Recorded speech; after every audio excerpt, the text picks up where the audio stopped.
ਸੂਚਨਾ ਤੇ ਪ੍ਰਸਾਰਣ ਮੰਤਰੀ ਅਨੁਰਾਗ ਠਾਕੁਰ ਜਲੰਧਰ ਵਿੱਚ ਬੀਐਸਐਫ ਹੈੱਡਕੁਆਰਟਰ ਵਿਖੇ ਬੀਐਸਐਫ ਹਾਕੀ ਟਰਫ ਗਰਾਊਂਡ ਦਾ ਉਦਘਾਟਨ ਕਰਨ ਲਈ ਮੁੱਖ ਤੌਰ ਤੇ ਪੁੱਜੇ।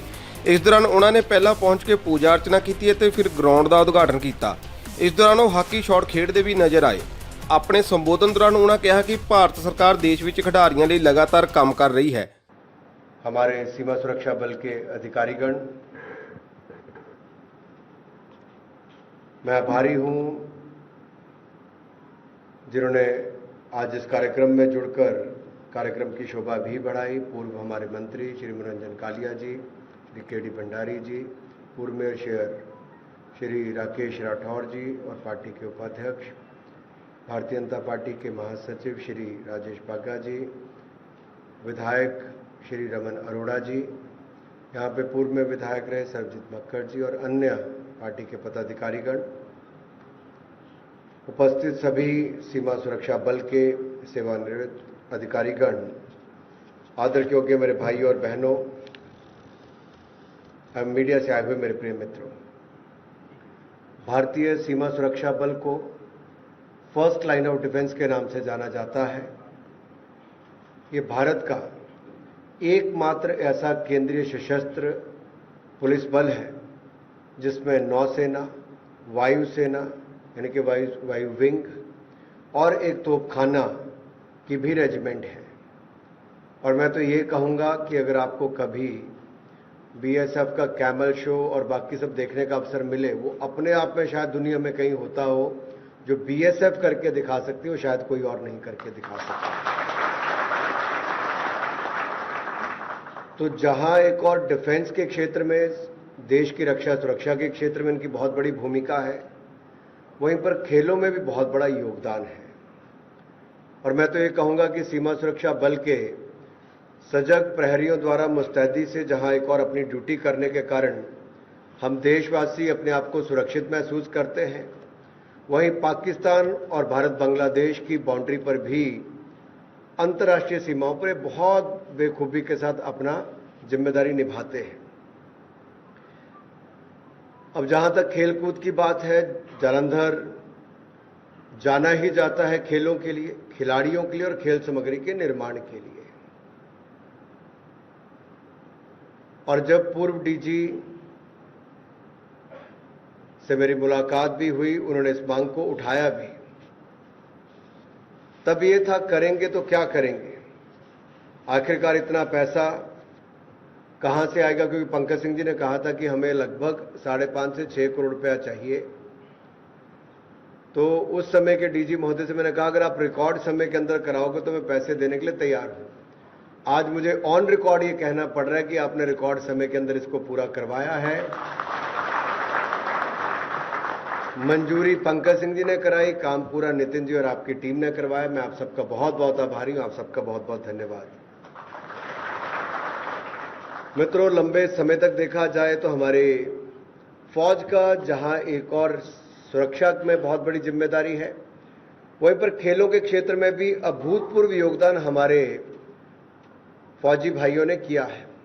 चाहे मैं सेना की, अर्धसेना की बात करूं, और इसके एग्जाम्पल्स कई आपके सामने आज जरूर रखना चाहूंगा। आपने नायब सूबेदार मिल्खा सिंह जी का नाम तो सुना ही होगा। उन्होंने भी 1958 और 1962 की जो एशियन गेम्स हैं, वहां पर जहां एक और मेडल, गोल्ड मेडल भारत के लिए जीतकर पूरे देश का दिल जीता, वहीं पर नायब सूबेदार शिवनाथ सिंह जी, ये हमारे लॉन्ग डिस्टेंस रनिंग में इनका एक बहुत बड़ा योगदान है। 1974 के तेहरान के जो हमारे एशियन गेम्स हुए, वहां पर गोल्ड मेडल 5000 मीटर की दौड़ में इन्होंने जीता था और एक नया एशियन रिकॉर्ड बनाया था। सूबेदार पान सिंह तोमर, फिल्म भी आपने देखी होगी और इनका काम भी देखा होगा। ये 7 बार के हमारे राष्ट्रीय विजेता हैं नेशनल स्टीपल चेस में। और यही नहीं, आज भी अनेकों खिलाड़ी ऐसे हैं जो लगातार भारत के लिए मेडल राष्ट्रीय और अंतर्राष्ट्रीय स्तर पर जीत रहे हैं। शिवा थापा हमारे एएसआई हैं जो पुणे में है, चैंपियन बॉक्सर है और यंगेस्ट इंडियन बॉक्सर हैं जिन्होंने ओलंपिक्स के लिए क्वालिफाई किया है। सूबेदार मेजर विजय कुमार जिन्होंने सिल्वर मेडल जीता और ये 25 मीटर की जो रैपिड फायर पिस्टल इवेंट है 2012 के समर ओलंपिक्स में, और ये कहीं और से नहीं, मेरे अपने जिला हमीरपुर से ही आते हैं। इसी तरह से ही नायब सूबेदार जीतू राय, इन्होंने गोल्ड मेडल जीता था 2014 के कॉमनवेल्थ गेम्स में और एशियन गेम्स में।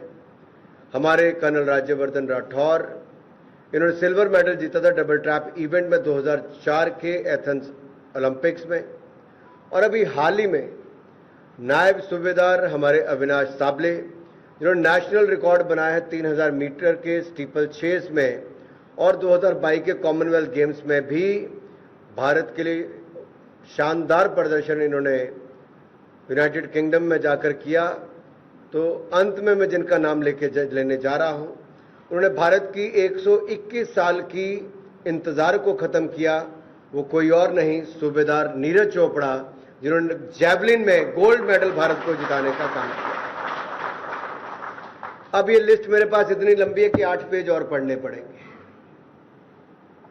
तो मैं तो यही कहूंगा कि हमारे सेना ने जहां एक और शानदार सैनिक दिए हैं, वहीं पर शानदार खिलाड़ी भी दिए हैं। जहां एक और अपना बलिदान सीमा पर देने से पीछे नहीं हटे, वहीं पर खेल के मैदान में अपने योगदान सबसे ऊंचाई पर दिया है। और हमें गर्व है अपनी बॉर्डर सिक्योरिटी फोर्स पर, इनके उपलब्धियों पर। मैं तो इतना ही कहूंगा मित्रों, आज भारत में एक ऐसी सरकार है जिसने खेलों का बजट 3 गुना ज्यादा मोदी जी ने कर दिया है। कभी एक समय था हमारे खिलाड़ियों को सुविधाएं नहीं मिलती थी, और जब मैं पूर्व के खिलाड़ियों से मिलता हूं तो सबको पता है कि क्या दुर्दशा होती थी, कैसी परिस्थितियों में खेलना पड़ता था, और आज क्या फर्क पड़ा है। राज सिंह जी को मैं अगर पूछूं, द्रोणाचार्य हैं, तो इनके जमाने में क्या था और आज क्या बदलाव हुआ, साम देख रहे हैं। डाइट प्लान, 5 स्टार होटल के शेफ, और आपको प्रोटीन कितनी चाहिए, क्या डाइट में चाहिए, सब कुछ ध्यान में रख के आपको दिया जाता है। भारत सरकार के 23 नेशनल सेंटर ऑफ एक्सीलेंस देश भर में चल रहे हैं, और ऐसे 63 साइट ट्रेनिंग सेंटर अलग से चल रहे हैं। और इस साल मैंने 1 साल का टारगेट रखा था, पूरे 1 साल के अंदर मैं 1000 खेलो इंडिया सेंटर पूरे देश में निर्माण करके दे देंगे। 15 अगस्त 2023 से पहले पहले अब 1000 खेलो इंडिया सेंटर पूरे देश में बनाकर तैयार कर देंगे। अब इससे अलग अलग पूर्व खिलाड़ियों को उसमें एक तरह से रोजगार के अवसर भी मिलेंगे और बाकी खिलाड़ियों को प्रशिक्षण के अवसर भी मिलेंगे। इससे हमारे देश भर में एक स्पोर्ट्स के प्रति वातावरण बनता है। खेलो इंडिया अभियान प्रधानमंत्री मोदी जी ने शुरू किया था। पहले 4 साल के लिए 2800 करोड़ का बजट रखा, और अब अगले 5 साल के लिए 3300 करोड़ रुपए उन्होंने और मंजूर कर दिया है। आज खेलो इंडिया अपने आप में इतना बड़ा अभियान बना है कि खेलो India youth games, university games और खेलो इंडिया विंटर गेम्स, इनमें 15,000 से ज्यादा खिलाड़ी प्रतिवर्ष भाग लेते हैं। नेशनल रिकॉर्ड खेलो इंडिया में बनते हैं। और मैं बताऊं आपको कि जब हरियाणा में पिछले साल हमने खेलो इंडिया यूथ गेम्स किए तो 12 नेशनल रिकॉर्ड बने या 12 नेशनल रिकॉर्ड टूटे, और 11 उसमें से भारत की बेटियों ने तोड़ने का काम किया है। इस साल जब खेलो India youth games Madhya Pradesh में हुए तो 25 नेशनल रिकॉर्ड टूटे, उसमें से 22 लड़कियों ने तोड़ने का काम किया। तो बेटियां भी बहुत आगे आ रही हैं। अगर आप मीराबाई चानू को देखें मणिपुर से,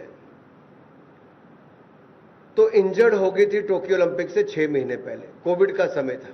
रातों रात हमने वीजा लगा के अमेरिका भेजा, उसके कोच को भेजा, उसकी ट्रेनिंग कराई, सारा खर्चा भारत सरकार ने वहन किया। और जब वो ओलंपिक्स में टोक्यो पहुंची तो भारत को पहला मेडल किसी और ने नहीं, मीराबाई चानू ने जिताया। और वही भारत की बेटी जब कॉमनवेल्थ गेम्स में गई तो जाकर पहला गोल्ड मेडल भी मीराबाई चानू ने जिताया। पीवी सिंधु रियो ओलंपिक्स में भी मेडल जिताया, तो टोक्यो ओलंपिक्स में इकलौती महिला खिलाड़ी जिसने बैक टू बैक हमारे मेडल जिताए 2 ओलंपिक्स में। और इसी तरह से ही भारत की हॉकी टीम ने, जहां मेजर ध्यानचंद जी के नेतृत्व में 3 गोल्ड मेडल जिताए थे, सीनियर बलबीर सिंह सीनियर के अध्यक्षता में 3 गोल्ड मेडल जिताए थे, अगर हम हैट्रिक कहें तो बार बार इन लोगों ने दिलाई, लेकिन जैसे ही एस्ट्रोटर्फ आई हमारे हाथ से मेडल छीनने शुरू हो गए। लेकिन 40 साल के बाद अगर भारत को वापस ओलंपिक्स में मेडल जीते तो इस बार के टोक्यो में जाकर भारत की टीम ने वो भी भारत को ब्रॉन्ज मेडल जिताया है। आपको याद होगा दिल टूट गया था भारत की टीम का, मोदी जी ने फोन किया बीच टूर्नामेंट के और खिलाड़ियों से बात की, उनका मनोबल बढ़ाया। आज देश के प्रधानमंत्री ऐसे हैं जो खिलाड़ियों का मनोबल भी बढ़ाते हैं, सुविधाएं भी बढ़ाते हैं, और नहीं भी जीत कर आए तब भी मिलकर चाय पे उनको कहते हैं इस बार नहीं तो अगली बार से ही। तो यही हुआ जब हमारे वो खिलाड़ी जो पिछली बार ओलंपिक्स में नहीं कर पाए थे वो अन्य टूर्नामेंट्स में उन्होंने जाकर किया है। आज तक के सबसे ज्यादा मेडल 7 हमने टोक्यो ओलंपिक्स में जीते, 19 पैरालंपिक्स में जीते, 20 हमने डेफ ओलंपिक्स में जीते, और कॉमनवेल्थ गेम में आज तक के सबसे ज्यादा 22 गोल्ड मेडल और 61 मेडल जीतने का काम। और बैडमिंटन की वो चैंपियनशिप भी जो कभी भारत नहीं जीता था, हमने वो भी जीतने का काम किया है। अभी भी एशियन गेम्स में भारत की मेंस और हॉकी जूनियर टीमों ने गोल्ड मेडल जीता। ये अपने आप में दिखाता है कि भारत खेलों में शानदार काम कर रहा है। और जब सीमा सुरक्षा बल अपना योगदान देने के लिए और तैयार हुई है तो मैं डीजी साहब इतना कहूंगा, न केवल खिलाड़ी बल्कि हमारे जवानों के और अधिकारियों के परिवारों के बच्चे भी अगर हॉकी को अपनाना चाहे तो हमारी इस फील्ड को उनके लिए खोल दिया जाए ताकि भविष्य के खिलाड़ी भी हमारे इसलिए बने। देखिए, हॉकी एस्ट्रोटर्फ की एक लाइफ है, 10-15 साल चलेगी, वो चलेगी। उसका जितना उपयोग कर सकते हैं करिए। आप तो हमें खिलाड़ी दीजिए, और भी अगर हॉकी एस्ट्रोटर्फ या और भी सुविधाएं बनाकर देनी होगी, हम अपनी ओर से कभी पीछे नहीं हटेंगे। जैसे आप सीमा पर डटे रहते हो, खेलों के मैदान पर भी आपके खिलाड़ी डटे रहे और आगे बढ़े। आप सबको एक बार फिर हर तरह की खबर सब तो पहला वेखण लई सबसक्राइब करो चैनल कांशी टीवी। हर अपडेट का संकेत मिलता रहे, दबाओ बैल आइकन अते लाइक करो फेसबुक पेज कांशी टीवी।